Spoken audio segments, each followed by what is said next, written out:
Phía trước là các anh chị trong group K19 đang đưa tụi mình một đoạn đường qua Long Hữu. Các bạn đang thấy chiếc phà qua kênh nước Mặn mềm mại và nhẹ nhàng, mọi người dắt xe lên tàu. Chúng ta sẽ thấy cái nhấp nốt cửa biển ở phía xa, ở ngoài cái rặng cây này, phía xa ngoài kia là cửa biển. Đây là cửa tiểu. Bây giờ chinh chiến là phải vậy anh ơi. Chinh chiến là bào hết.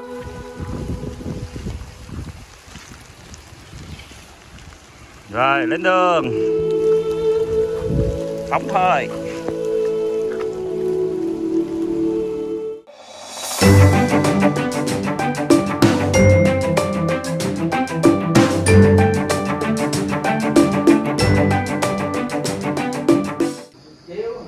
Bây giờ là 5 giờ sáng, mọi người chuẩn bị xuất phát lên đường. Nhưng mà treo cũng không được nữa, tại vì anh em đã dậy từ lúc 4 giờ để chuẩn bị. Bây giờ 5 giờ, rất là kỷ luật. Trời đang hừng sáng và chúng tôi bắt đầu lên đường tăng tốc ra Côn Đảo.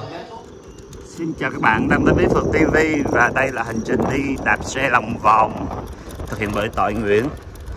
Và hành trình hôm nay là ngày thứ 2 của hành trình chinh phục chính cửa sông Cửu Long, cũng như là sẽ đặt chân đến Côn Đảo. Sáng sớm nay anh em đang đạp xe đến Rạch Dầu của thành phố để đi sang bên Hòa Minh. Đây là một cái chợ bên làng ở ấp An Ninh, xã An Thuận, khu này là An Ninh An.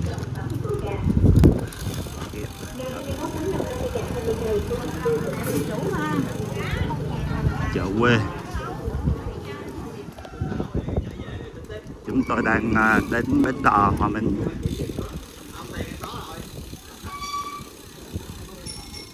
Trời ơi, vé số mà làm gì đông dữ. Nhà chờ khách ngang sông An Thuận, Long Hòa. Ở đây các bà các cô đang lựa cá mề gà. Cá nó có vàng. Các bà cô đang lựa nhiều size. Cá này đánh dưới chỗ cổ chiên này lên hả cô? Mà sao toàn là một loại cá này không mà cô, không có loại nào khác? Cái nước này nó chạy này nè. À. Cái nước nó chạy lộn xộn. Dạ. Giờ đãi ra rác. Ôi rác quá trời.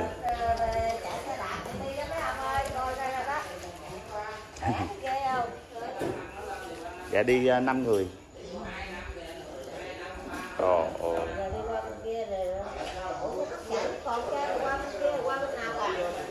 Qua bên kia rồi đi Cù Lao Dung rồi. Chúng tôi đã đến bến đò và bây giờ đang ngồi chờ đò qua. Đây là dòng Cổ Chiên, nhà chờ bến đò. Dòng Cổ Chiên, phía kia là cửa sông, các bạn có thể thấy. Và bên kia là Cù Lao Hòa Minh. xe thứ hai nè. Dạ, cảm ơn. Rồi em cảm ơn ạ. Vé phà tuyến Rạch Dầu Bến Trại. Và bây giờ chuyến đò đã tới đò An Thuận, tuyến ngang sông An Thuận Long Hòa. Bên kia Long Hòa bà con ơi.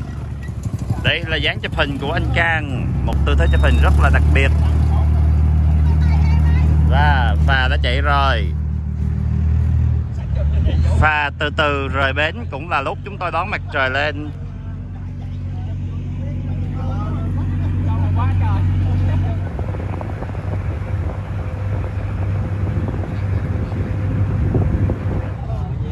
Đò chúng tôi đang đến với Cù Lao Hòa Long. Đây là cũng gần 5 năm mình trở lại đây. Mọi người đang háo hức đi trên đò. Phía dưới kia cuối dòng là cửa sông Cổ Chiên, con đường xuyên Cù Lao Hòa Minh. Giờ đạp xe này, đường bê tông đi gập ghềnh sơ vì những khớp nối bê tông các bạn.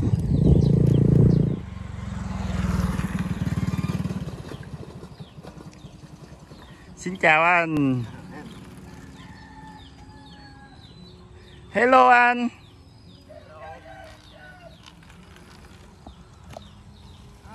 Chào buổi sáng. Chào buổi sáng. Cù Lao này mình thấy là nuôi rất là nhiều hồ tôm này, những vùng tôm. Đạp xe vào buổi sáng sớm không khí rất là mát và dễ chịu. Đằng kia thì mặt trời đang lên, báo hiệu cho một ngày nắng nóng. Mà hiện tại thì đang rất là dễ chịu các bạn ạ. Nên mình thường thích xuất phát sớm. Chúng tôi vẫn đang chạy trên đường quê để ra bến phà Mỹ Long. Đường ở Cù Lao Hòa Minh thì rất đẹp và bình yên các bạn. Cuối cùng phà cũng tới và bây giờ anh em mình sẽ đi sang Mỹ Long. Bây giờ các anh em đang dắt xe lên phà. Chúng ta sẽ qua Mỹ Long. Từ đây mình qua Mỹ Long không mất bao lâu anh? 20 phút. 20 phút, dạ. Leo nào rảnh leo lên phà này chụp hình nè. Bà con đang lên phà và trên rạch này rất là nhiều tàu. Anh em team xe đạp đang ngồi nghỉ ngơi. Anh Chí đang không làm việc ngoại giao nữa, lên đây ngồi chơi rồi. Lâu lắm mới được lên ngồi tour cabin để quan sát bác tài lái phà. Đợt trước đi mình đi chinh phục các cửa sông, chúng ta từng leo lên đây rất đẹp. Wow, ngồi kia là cái cửa sông này các bạn, thấy mấy quạt gió tua bin luôn.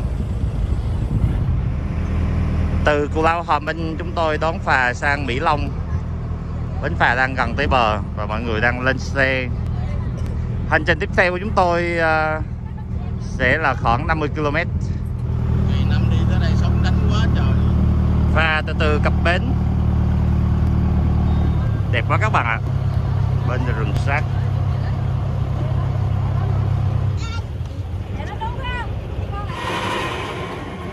Anh em đang vô chợ quê mua nước mía. Rồi sẽ đạp vô chợ mua xoài, mua ổi, mua cốc, mua nước mía, cắt nước làm 5 ly nước mía lớn và mình mang một chai này đi theo. Các bạn thân mến, chúng ta đang đến đường qua phà Canh Tắc. Đây là một trong những cái phà mà nó đưa khách sang bến Cù Lao Dung. Rất nhiều xe đang chờ lên phà. Theo bản chỉ dẫn thì chúng tôi còn 3 km nữa là đến phà Long Vĩnh. Đường đến bến phà Long Vĩnh các bạn. Trời giờ này đang làm mây đen phía trước, mù mịt.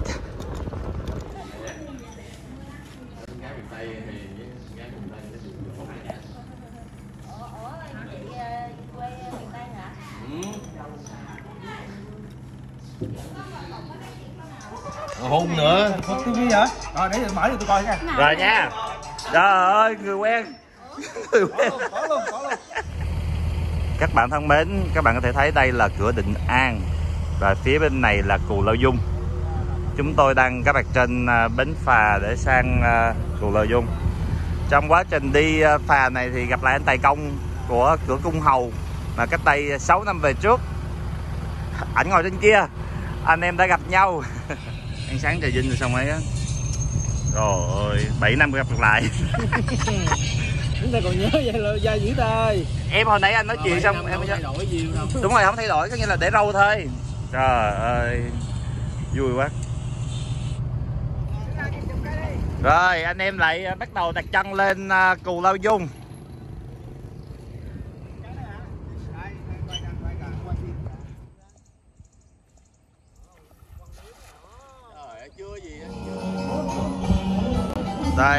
Đây là không gian của khu Săn Tiên. Rồi có những nhóm chơi đi về trong ngày.